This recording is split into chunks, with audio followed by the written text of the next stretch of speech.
Spot check, also sometimes known as a fleet check, is a very interesting one. So we talked about search before.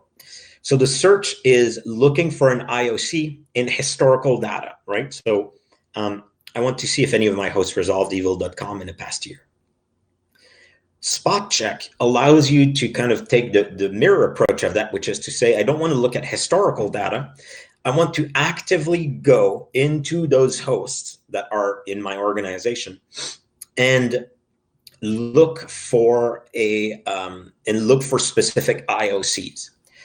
So it supports a bunch of different types of IOCs. So, file name paths, hashes, but you can also do Yara scans.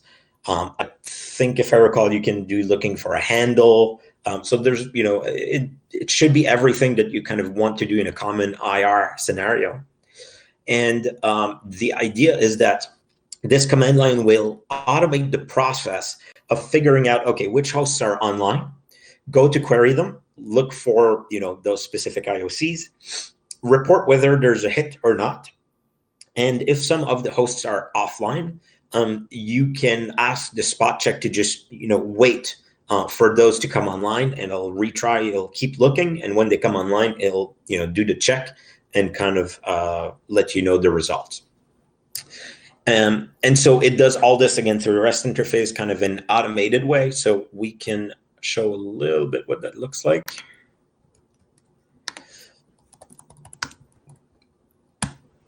So here we're running a spot check, and we're saying that we only want Windows boxes.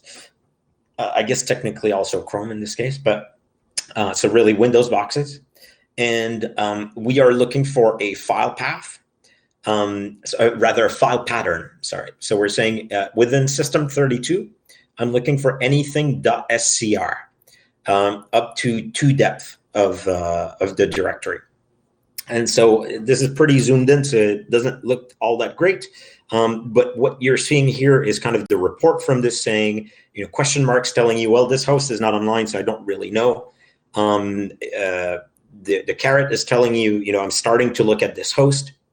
The bang is just saying, I found something on this host. And then if we just let this keep going, you'll see that at recurring interval, we'll reevaluate to wait for the hosts that were offline.